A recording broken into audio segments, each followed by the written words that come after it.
Okay, hello everybody. ये next lecture में हम कुछ इम्पोर्टेंट बातें करेंगे और फिर इस लेक्चर में कुछ इम्पोर्टेंट मतलब नेक्स्ट लेक्चर ऑनवर्ड्स हम एक्चुअल प्रॉब्लम सॉल्विंग कुछ वन डायमेंशनल और थ्री डायमेंशनल केसेस में श्रोडिंगर इक्वेशन को सॉल्व करने की तरफ जाएंगे। इनफैक्ट ये लेक्चर जो है इसमें मैं काफ़ी सारा मैटर कुछ कंडेंस्ड फॉर्म में ही आपके सामने प्रेजेंट कर रहा हूँ। ओके, बिकॉज आई फील हमें प्रॉब्लम सॉल्विंग की तरफ जाना चाहिए। ये कंसेप्ट हम वहाँ पे डिस्कस करेंगे, एज एग्जाम्पल्स डिस्कस करेंगे। तो होपफुली हो सकता है कुछ प्रूफ्स इसमें छूट जाएं, तो वो प्रूफ्स आप अपने आप से ट्राई कीजिए। Okay, so let me start. और दिस पॉइंट ऑनवर्ड्स मैं केवल टाइम डिपेंडेंट इक्वेशन और वेव फंक्शन की बात करूंगा, अनलेस एक्सेप्ट अगर मैं आपको पहले ही बता दूं कि इस लेक्चर में हमारा ये मीनिंग है। सो जिसको अभी तक हम फाई एक्स लिख रहे थे वो अब मैं साई एक्स से रिप्रेजेंट करूंगा, because there is no chance of confusion. तो साई एक्स अब हमारा स्पेस डिपेंडेंट वेव फंक्शन है, केवल टाइम पे डिपेंडेंस की बात अभी हम नहीं कर रहे हैं। ओके, पहला पॉइंट जो है हम कहते हैं there is this probabilistic interpretation of quantum mechanics. Quantum mechanics में हर चीज़ प्रोबेबिलिटी के टर्म में कही जाती है, एग्जैक्ट आंसर्स आपके पास नहीं होते हैं। ओके, से फॉर एग्जांपल आप position probability density mod Sai square is the position probability density, particle के पाए जाने की प्रायिकता किसी पॉइंट पे के नियर जो है वो है। बट इसका मीनिंग क्या है? पहले रो साई स्क्वायर का मीनिंग क्या है? से आपने किसी सिस्टम का वेव फंक्शन निकाल लिया, एक छोटा सी वॉल्यूम डी आपने कहीं पे लिया, ये वन डायमेंशन में डी हो सकता है, टू में let me right it D tau in fact. तो इस छोटे से वॉल्यूम के अंदर उस पार्टिकल के पाए जाने की प्रोबेबिलिटी जिसका वेव फंक्शन आपने निकाला है, तो वो होती है row into d tau, small volume में। और टोटल किसी बड़े वॉल्यूम में चाहिए तो उस वॉल्यूम के ऊपर इंटीग्रेट कर दीजिए, और आप पूरे स्पेस के ऊपर इंटीग्रेशन करेंगे तो आपको वन मिलना चाहिए। तो वही हमारी नॉर्मलाइजेशन कंडीशन को डिटरमिन करती है। लेकिन इस प्रोबेबिलिटी का मीनिंग क्या होता है, थोड़ा सी इसको समझने की कोशिश करते हैं। से एक नॉर्मल एग्जांपल लेते हैं, कॉइन टॉस आप करते हैं तो हेड या टेल आने की प्रोबेबिलिटी आप कहते हैं हाफ होती है। ओके, जो दो पॉसिबल आउटकम्स हैं वो हैं या तो हेड आ सकता है या टेल। आप एक्सट्रीम सिचुएशंस को हटा दें, किसी का सीधे खड़ा हो जाएगा, रूलिंग आउट दोज पॉसिबिलिटीज़, या तो हेड आएगा या टेल आएगा, और उनमें से दोनों की प्रोबेबिलिटी होती है हाफ। बट इस हाफ का मतलब क्या है? हाफ का मतलब हम कुछ इस तरह समझते हैं कि एक बार हेड आएगा तो एक बार टेल। अब ये बोलने में तो ऐसा लगता है कि हाँ एक बार हेड आएगा तो एक बार टेल, लेकिन can you bet your life कि अगर से मैंने एक बार कॉइन टॉस किया और हेड आया, तो क्या आप इस चीज़ पे अपनी पूरी संपत्ति दांव पे लगा सकते हैं कि अगली बार टेल ही आएगा? क्योंकि प्रोबेबिलिटी तो हाफ है, तो एक बार हेड आया तो एक बार tail, probably the answer would be no. तो ये प्रोबेबिलिटी का मीनिंग क्या है? हाफ का मीनिंग क्या होता है? हाफ का मीनिंग ये है एक्चुअली, प्रोबेबिलिटी प्रोबेबिलिस्टिक रिजल्ट्स जो भी होते हैं वो तब वैलिड हैं जब एक्सपेरिमेंट को large number of time repeat किया जाए। In principle and tending to infinity, जब नंबर ऑफ एक्सपेरिमेंट्स आपके होने चाहिए इन्फाइनाइट। से अगेन कॉइन टॉस का एग्जांपल लेते हैं। आप हो सकता है दो बार कॉइन टॉस करें और दोनों बार आपको हेड ही मिले, तो प्रोबेबिलिटी, मैथमेटिकल प्रोबेबिलिटी का आंसर तो 1/2 है, हाफ। लेकिन आप एक्चुअल एक्सपेरिमेंट तो कर रहे हैं, तो आप कह रहे हैं 100% केस में हेड ही आया। माना से फॉर एग्जांपल दो बार हेड आना दो टॉसेज में कोई बहुत अनलाइकली चीज़ नहीं है अगर आप करके देखें। लेकिन सोचिए अगर आप इस एक्सपेरिमेंट को 10 बार करें, आप 10 बार कॉइन उछालें, तो क्या 10 के 10 बार हेड आएगा? Very unlikely. और ज़्यादा पॉसिबिलिटी ये है लगभग 5 बार हेड और 5 बार टेल। मैं लगभग कह रहा हूँ, वो 6-4 भी हो सकता है, 7-3 भी हो सकता है, 8-2 भी हो सकता है, इवन वो 10-10 भी हो सकता है, पर चांसेस ये हैं वो 5-5 के ज़्यादा क्लोज होगा। आप इस एक्सपेरिमेंट को 10 के बजाय 100 बार कीजिए। 100 बार में हेड्स और टेल्स की आप सेपरेट काउंटिंग कीजिए, ये नंबर्स 50-50 से बहुत ज़्यादा वेरी नहीं करेंगे। हो सकता है 60-40 भी हो जाए, but 60 compare to 100 is only just 0.6 and 40 upon 100 is 0.4। Mathematical answer probability का 0.5 और एक्सपेरिमेंटल आउटकम आपके से 0.6 एंड 0.4। आप इस एक्सपेरिमेंट में 100 कॉइन टॉसेज में शायद ही आपको ये कंडीशन मिले कि 100 के 100 बार आपका हेड ही या 100 के 100 बार टेल आया। The probability for that is finite but extremely low. मैं ये नहीं कह रहा हूँ कि 100 के 100 नहीं आ सकते हैं, ऐसा भी हो सकता है, पर वो इवेंट होने की प्रोबेबिलिटी क्या है? Very very very very less. Okay, तो सिमिलरली अगर आप इस नंबर ऑफ एक्सपेरिमेंट्स को धीरे धीरे बढ़ाता है, 100 के बजाय 1000 और 10,000 एंड सो ऑन, तो उस लिमिट में जो एक्सपेरिमेंटल रिजल्ट है वो इस हाफ के बराबर होगा। हेड आने का जो चांस है उस लिमिट में, 2 कॉइन टॉस में नहीं, 3 कॉइन टॉस में नहीं, 10 में नहीं, 100 में नहीं, 1000 में नहीं। इन प्रिंसिपल जब आप लार्ज नंबर ऑफ ऑब्जर्वेशंस करें, सेम एक्सपेरिमेंट को सेम स्टेट से स्टार्ट करें, तो एक अनबायस्ड कॉइन में आपको प्रोबेबिलिटी हाफ मिलेगी. So this is the meaning of probability. तो यही जब हम क्वांटम मैकेनिक्स में कहते हैं कि इस पार्टिकल के यहाँ पे पाए जाने का चांस, माना ये कोई छोटा सी वॉल्यूम था, आपने कैलकुलेट कर लिया कि इसके अंदर इलेक्ट्रॉन के पाए जाने का चांस 5% है. तो ये 5% का मतलब क्या है? पहली चीज़ तो अगर इस रीजन में इलेक्ट्रॉन के पाए जाने का चांस 5% है, तो इस रीजन से बाहर जितना भी रीजन है वहाँ चांस होगा 95%. बट इस 5% का मीनिंग क्या है? क्या इलेक्ट्रॉन के हिस्से होते हैं और 5% हिस्सा एक जगह? No, electron is a particle. तो electron, so what this means is, अगर आप एक बार एक्सपेरिमेंट करें, वो इलेक्ट्रॉन जिस स्टेट में है, आपने उस इलेक्ट्रॉन को उस स्टेट में तैयार किया और किसी एक्सपेरिमेंट से आप उसकी पोजीशन नापने की कोशिश करें, वो कहाँ पे है, तो आपको वो इलेक्ट्रॉन कहीं भी मिल सकता है. यहाँ मिल सकता है, यहाँ मिल सकता है, यहाँ मिल सकता है, यहाँ मिल सकता है, यहाँ मिल सकता है, यहाँ मिल सकता है.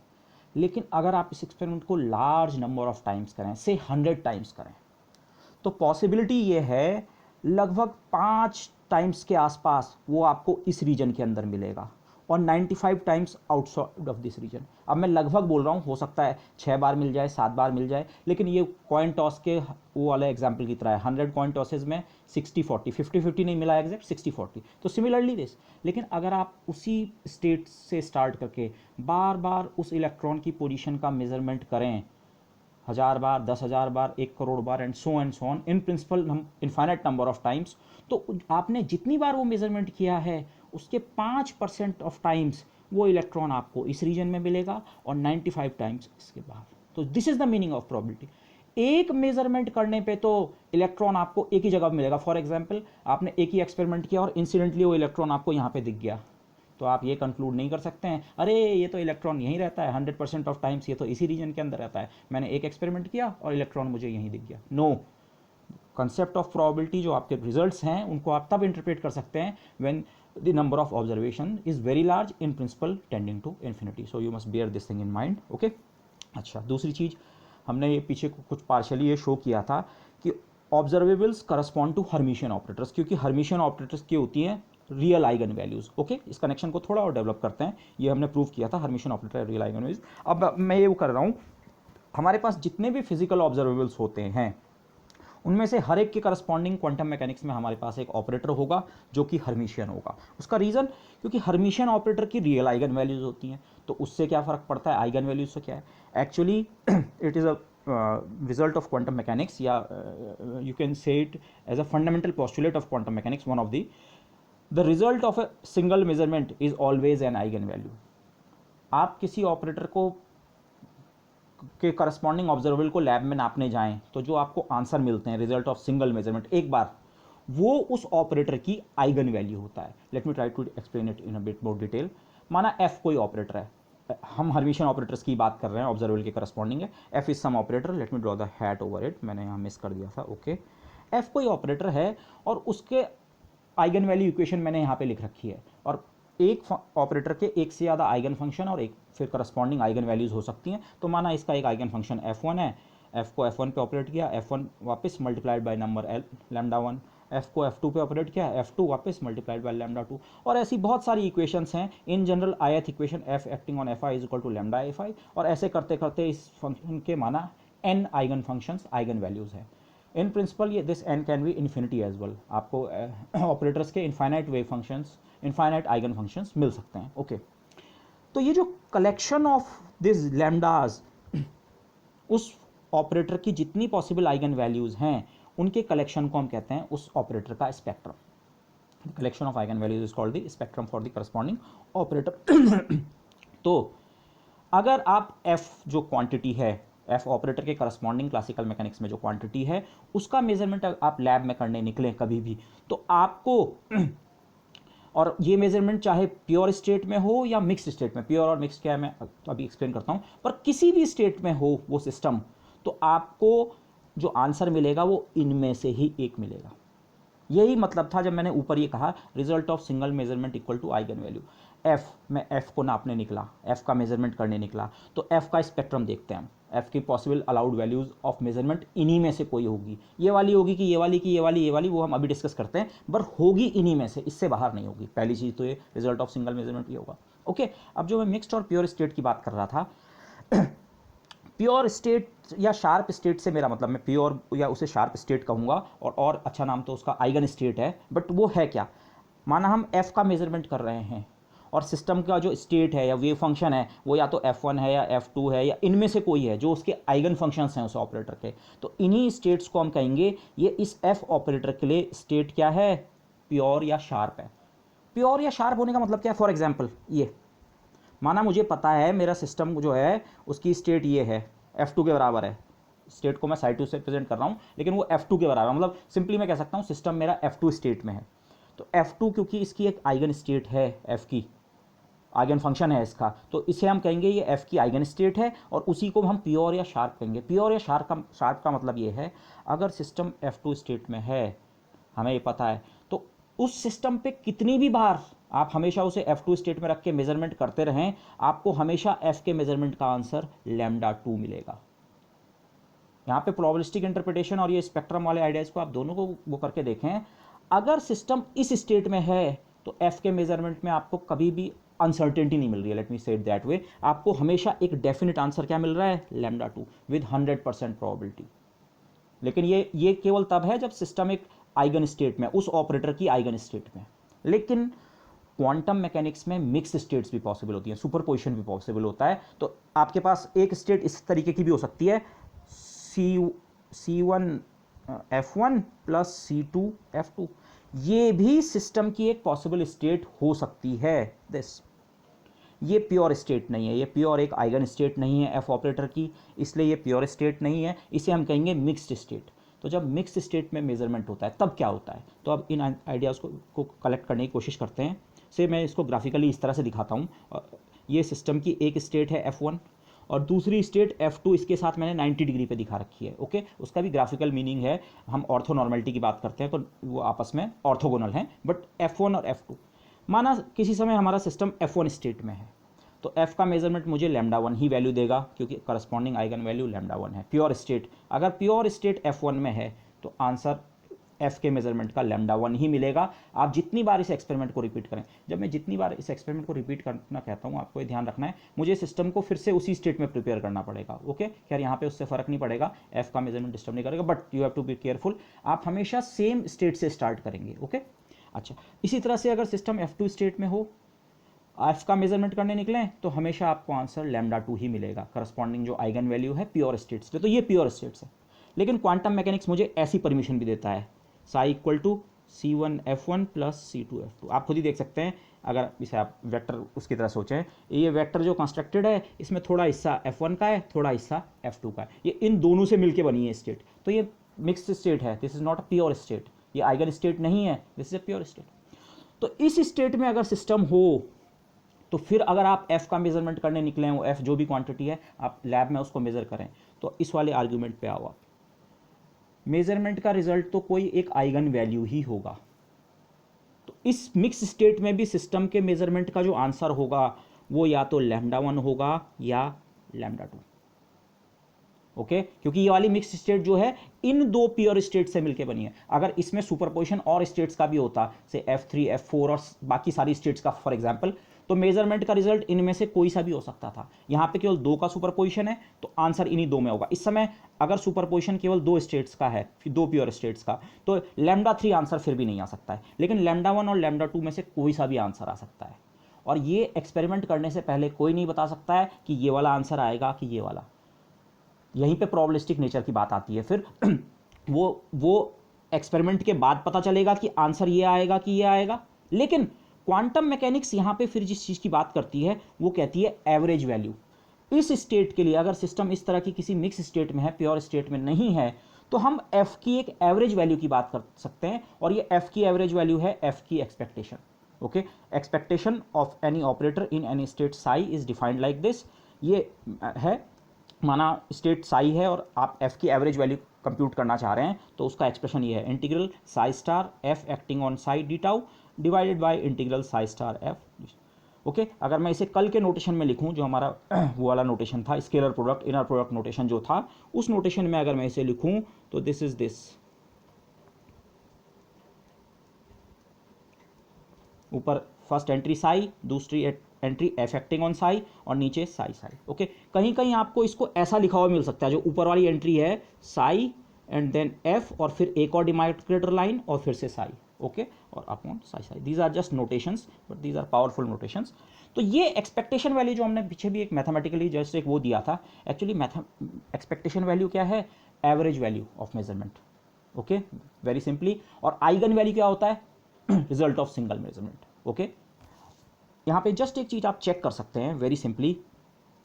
अगर माना मैं इसी एक्सप्रेशन को यूज़ करूँ, ओके, लेकिन सिस्टम जिस स्टेट में है वो एक्चुअली प्योर स्टेट में है। साई आप अभी तक आप सोच रहे हैं मिक्स स्टेट है, लेकिन से इन पर्टिकुलर साई क्या है? केवल ये है, चलिए C1F1। वैसे मुझे C1 लेने की जरूरत भी नहीं थी, बट से मतलब ये अगेन प्योर स्टेट ही है। तो उस स्टेट के लिए अगर आप एक्सपेक्टेशन वैल्यू कंप्यूट करें तो कितनी मिलेगी? Let's try to see. Integral इसका मॉड हो जाएगा C1 star F1 star star में F acting on C1 F1 d tau, और डिनोमिनेटर आपका बनेगा C1 star F1 star C1 F1 d tau. Okay, C1 star C1 constants हैं, यहाँ भी कॉन्स्टेंट्स हैं, दे कैंसिल आउट इंटीग्रल से बाहर आके।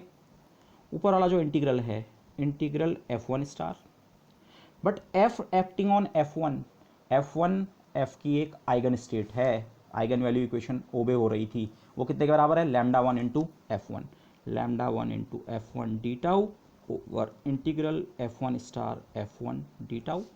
और λ1 एक कांस्टेंट है, वो इंटीग्रल से बाहर आएगा, बाकी दोनों इंटीग्रल सेम है, आपको इवेल्युएट करने की जरूरत नहीं है, both cancel out leaving you with λ, क्योंकि मैंने ये कैलकुलेशन एवरेज वैल्यू का एक्सप्रेशन। लेकिन अगर स्टेट मिक्स ना होके प्योर हो तो फिर एवरेज भी कितने के बराबर आता है? λ1। What is the idea of this thing? से आप कुछ चीज़ों का एवरेज ले रहे हैं, ओके, लेकिन वो सैंपल आपका प्योर है। प्योर मतलब से क्लास में स्टूडेंट के मार्क्स का एवरेज ले रहे हैं। एक सिचुएशन ये हो सकती है, मैं केवल 3 स्टूडेंट्स ले रहा हूँ, एक स्टूडेंट के 20 मार्क्स हैं, एक के 30, एक के 40, ओके, से जितने में से 50 से 100 से वटेवर, बट मार्क्स का डिस्ट्रीब्यूशन ये है, ओके। और से एक और स्टूडेंट ले लेते हैं 50 एंड 60, तो इसका एवरेज इन मार्क्स के डिस्ट्रीब्यूशन पे डिपेंड करेगा। ये मेजरमेंट के आप अलग अलग रिजल्ट सोचिए, तो एवरेज आपको इस एक्सप्रेशन से मिलेगा। लेकिन अगर आपका सैंपल प्योर है, प्योर सैंपल का मतलब ये है सारे के सारे जो जितना डेटा है वो एक ही वैल्यू पे खड़ा है, से फॉर एग्जांपल 30, पहली बार मेजरमेंट किया तभी भी आंसर 30 मिलेगा उस स्टेट में, दूसरी बार भी 30, तीसरी बार भी 30, प्योर स्टेट है। प्योर स्टेट में मेजरमेंट का रिजल्ट सीधे सीधे वो जो पर्टिकुलर आइगन वैल्यू है। वैसे तो हर एक मेजरमेंट में आइगन वैल्यू मिलती है, लेकिन कौन सी आइगन वैल्यू मिलेगी वो पता नहीं है, वो सुपरपोजिशन पे डिपेंड करता है। लेकिन अगर प्योर स्टेट है, F3 वाली स्टेट है तो आंसर λ3 मिलेगा, F7 वाली है तो λ7, तो बार बार अगर वही रिजल्ट मिलेगा आपको तो उनका एवरेज भी तो उतने के बराबर होगा। 30, क्लास में 3 बच्चों के मार्क्स 30 हैं, तो क्लास के एवरेज मार्क्स कितने होंगे? 30 होंगे। So something like that. तो इस चीज़ ने यहाँ पे जस्ट ये वो कंफर्म किया है हमारे उसको कि हाँ, ये जो एवरेज वैल्यू का आइडिया है ये आइगन प्योर स्टेट के लिए भी अप्लाई होता है, okay. But otherwise in general अगर स्टेट मिक्स्ड है, ओके, तो आपको F के जो पॉसिबल मेजरमेंट्स हैं उनमें स्प्रेड देखने को मिलेगा। Let me again repeat this diagram. अगर सिस्टम F1 स्टेट में है, प्योर स्टेट में है, तो मेजरमेंट का आंसर आपको हमेशा λ1 मिलेगा, प्योर, ओके, तो फिर एवरेज भी λ1 बनेगा। अगर सिस्टम प्योर स्टेट F2 में है तो हमेशा मेजरमेंट का आंसर λ2, तो एवरेज भी λ2 ही बनेगा। ये आइगन वैल्यू केस है। लेकिन अगर सिस्टम मिक्स स्टेट में है कुछ इस प्रकार की, तो उस समय जो मेजरमेंट का रिजल्ट है वो या तो कभी λ1 मिलेगा, कभी λ2, क्योंकि ये जो सिस्टम की स्टेट है ये इन दो आइगन स्टेट्स का कॉम्बिनेशन है, ओके, लीनियर कॉम्बिनेशन है, उनका सुपरपोजिशन है। तो मेजरमेंट का रिजल्ट उनके करस्पॉन्डिंग की ही आइगन वैल्यूज मिलेंगी, कभी कभी λ1, कभी कभी λ2। कितने टाइम्स λ1 और कितने टाइम्स λ2 मिलेगा, मैं उसका भी जस्ट यहाँ पे आंसर कोट कर रहा हूँ विदाउट ट्राइंग टू जस्टिफाई। जो हम प्रोबेबिलिटी कह रहे हैं, λ1 मिलने का जो चांस है इस मिक्स स्टेट में कि मेजरमेंट का आंसर λ1 मिले आपको, वो चांस होगा मॉड C1 स्क्वायर के बराबर। C1 ये एक्सपेंशन कोफिशिएंट है ऑफ F1, एंड सिमिलरली λ2 आने का जो चांस है that would be mod C2 square, okay. I am giving the results without even trying to justify them, okay, these can be justified. और जब हम Dirac approach में जाते हैं तो एब्स्ट्रैक्ट अप्रोच में इनफैक्ट ये एक पॉस्टुलेट होता है, but let me leave it over there. तो this is okay. So hopefully आपको थोड़ा आइगन वैल्यू और एक्सपेक्टेशन वैल्यू का हल्का नोशन आ गया होगा। बाकी जब हम एग्जांपल्स करेंगे, एक्चुअल केस में श्रोडिंगर इक्वेशन सॉल्व करेंगे, तो वहाँ पे इसे थोड़ा और क्लैरिफाई करने की कोशिश करेंगे। But let's move ahead. Okay, एक और प्रॉपर्टी जो है ये हर्मिशियन ऑपरेटर से रिलेटेड है। हर्मिशियन ऑपरेटर्स को हमने ऑब्जर्वेबल से कनेक्ट किया, और हाँ, वहाँ से उस कनेक्शन को मैं और थोड़ा क्लियर कर दूँ। क्यों ऑब्जर्वेबल्स के करस्पॉन्डिंग ऑपरेटर हर्मिशियन ही होने चाहिए? हमने तो मैथमेटिकली ये प्रूव किया था कि उनकी आइगन वैल्यूज़ रियल होती हैं, लेकिन यहाँ पे मैंने जो आपको ये बताया, मेजरमेंट का रिजल्ट क्या होता है? Eigen value. किसी क्वांटिटी को मेजर करने जाएं तो करस्पॉन्डिंग ऑपरेटर की आइगन वैल्यूज में से ही कोई मेजरमेंट में आपको मिलेगी। और कोई भी मेजरमेंट आप करते हैं, आप रियल वैल्यू का करते हैं। लैब में जो भी क्वांटिटी आप मेजर करते हैं, दोज आर रियल। तो मतलब जो हम क्वांटिटी मेजर कर रहे हैं, दोज आर रियल। तो इसका मतलब हमारा इंटरेस्ट केवल ऐसे ऑपरेटर्स में है जिनका स्पेक्ट्रम क्या है? रियल। मतलब जिनकी सारी आइगन वैल्यूज क्या है? रियल। और रियल आइगन वैल्यूज किसकी होती हैं? हर्मिशियन ऑपरेटर की। तो इसीलिए वेरी सिंपली, अब हम इसे बार बार कोट नहीं करेंगे, but observables correspond to hermitian operators. Okay, तो अच्छा, लेकिन हर्मिशियन ऑपरेटर की एक और प्रॉपर्टी है in terms of their eigenfunctions. माना एफ अगेन कोई ऑपरेटर है, उसके दो आइगन फंक्शंस हैं। एफ आई पे ऑपरेट होता है, एफ आई वापस multiplied by some eigenvalue lambda I, और F J corresponding eigenvalue lambda J. Okay, तो जो ऑर्थोनॉर्मलिटी रिलेशन है उसको हम इस तरह से लिखते हैं। Okay, integral F I star F J, और मैं इसे अपनी उस लैंग्वेज में लिखूं, ब्रैकेट लैंग्वेज में लिखूं, तो this is simply F I comma F J, या this bracket F I demarcator F J. Scalar product है एफ आई और एफ जे का ओवर होल स्पेस। ओके, ये सिंपली बराबर होता है डेल्टा आई जे। अब ये डेल्टा आई जे क्या है, शायद आप में से कुछ लोग नहीं जानते होंगे। ये एक जस्ट एक सिंबल है। इस सिंबल का नाम है क्रोनेकर डेल्टा, क्रोनेकर्स डेल्टा। ये जस्ट एक सिंबल है, इसके साथ दो इंडेक्स लगी हुई है, आई और जे। आई और जे की कुछ वैल्यू होंगी, से हो सकता है ये फर्स्ट वाला फंक्शन हो, ये सेवन्थ वाला हो, या कोई भी। तो ये आई और जे की कुछ वैल्यू होंगी, इंटीजर वैल्यूज होंगी, इंटीजर इंडिसीज हैं ये।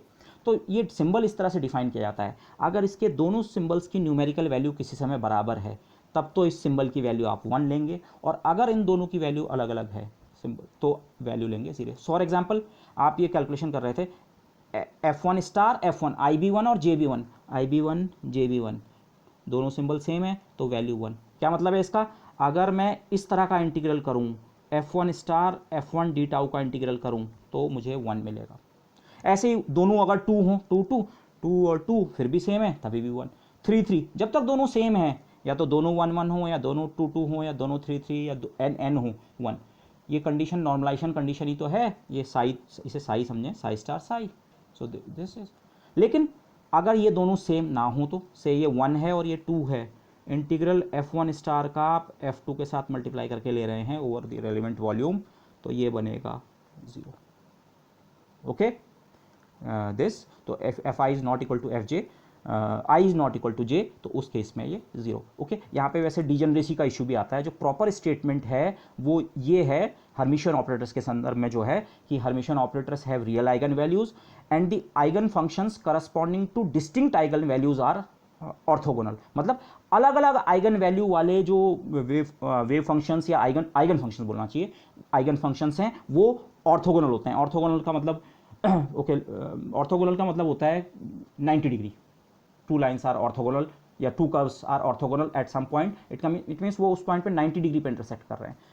ऑर्डिनरी वेक्टर्स में जो यूनिट वेक्टर्स होते हैं, उनके बीच आपको इस तरह के रिजल्ट मिलते हैं, I dot I equal to 1, J dot J equal to 1, K dot के। ये कुछ इसके पैरेलल है खुद के साथ। इंटीग्रल, अब यहाँ पे ये इंटीग्रल है और स्टार लेके इंटीग्रल कर रहे हैं, but the point is F1 और F1 दोनों F1 हैं, तो इंटीग्रल सर्वाइव किया और 1 बना। F2 है 1, F3 सेम है तो 1।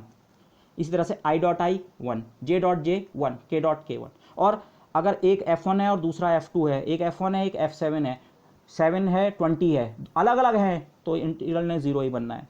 आई का डॉट प्रोडक्ट किसी अपने अलावा किसी और के साथ 0, जे का अपने अलावा किसी और के साथ 0, and so and so on. तो ये जो प्रॉपर्टी है, इनफैक्ट ये भी स्केलर प्रोडक्ट या इनर प्रोडक्ट है नॉर्मल वेक्टर्स की दुनिया में, और ये इसका बिल्कुल पैरेललिज्म है इस चीज़ से। ओके, और आप जब आई जे के को ड्रॉ करते हैं, तो आई और जे इस तरह से आते हैं, आपस में 90 डिग्री पे होते हैं, आप इसीलिए बोलते हैं आई डॉट जे, इसीलिए तो जीरो है, इनका डॉट प्रोडक्ट जीरो है, कोई कंपोनेंट नहीं है उसका उस डायरेक्शन में। तो उस प्रॉपर्टी को यहाँ पे भी हम ऑर्थोगोनलिटी कहते हैं। F1 और F2 आपस में ऑर्थोगोनल हैं। ओके, ये कंडीशन नॉर्मलाइजेशन है, ये ऑर्थोगोनलिटी कंडीशन है। तो इन दोनों को एक ही साथ हम ऑर्थोनॉर्मलिटी कहते हैं। ऑर्थोनॉर्मलिटी हम हमेशा इंपोज कर सकते हैं, क्योंकि वेव फंक्शन को आप हमेशा नॉर्मलाइज कर सकते हैं, हमेशा नहीं, एक आध एक्सट्रीम केस होंगे, फ्री पार्टिकल वेव फंक्शन हमारा जब आएगा, but wave function can be normalized. और ऑर्थोगोनलिटी हमारी थ्योरम से इंश्योर्ड है कि हर्मिटियन ऑपरेटर के लिए अलग अलग आइगन वैल्यू वाले वेव फंक्शंस, आइगन फंक्शंस आपस में ऑर्थोगोनल होंगे। लेकिन यहाँ पे इंपॉर्टेंट पॉइंट है, अलग अलग आइगन वैल्यूज़ की बात हो रही है। कभी कभी हमारे पास डीजनरेसी भी आती है। डीजनरेसी का मतलब ये है से मैं इसे एनर्जी लेवल के टर्म में दिखाने की कोशिश करता हूँ। ओके, ये कोई स्टेट है, इसका वेव फंक्शन psi1, इसकी करस्पॉन्डिंग आइगन वैल्यू जिसे मैं λ1 लिख रहा था, माना आप एनर्जी सोच लें, माना एनर्जी वैल्यू E1 है। ओके, लेकिन इसके बाद दो अलग अलग वेव फंक्शंस हैं, psi2 और psi3 आइगन फंक्शंस, जिन दोनों के लिए एनर्जी की वैल्यू माना E2 है। ओके, तो इस केस में जो हमारी थ्योरम है वो केवल ये कह रही है psi1 psi2 के भी ऑर्थोगोनल होगा और psi1 psi3 के भी। अलग अलग आइगन वैल्यूज वाले जो वेव फंक्शंस हैं, आइगन फंक्शंस हैं, वो तो ऑर्थोगोनल होंगे। लेकिन ये psi2 और psi3 के बारे में कुछ नहीं कहती है ये थ्योरम। बट स्टिल मैथमेटिकली हम बाद में psi2 और psi3 को भी ऑर्थोगोनल बना सकते हैं। इनफैक्ट हम psi2 और psi3 को नहीं बनाते हैं ऑर्थोगोनल, हम psi2 और psi3 के बजाय दो नए फंक्शंस कंस्ट्रक्ट कर सकते हैं, उनसे मिला के उनके linear combination, let me call them phi1 and phi2 for the time being, जो आपस में ऑर्थोगोनल होंगे।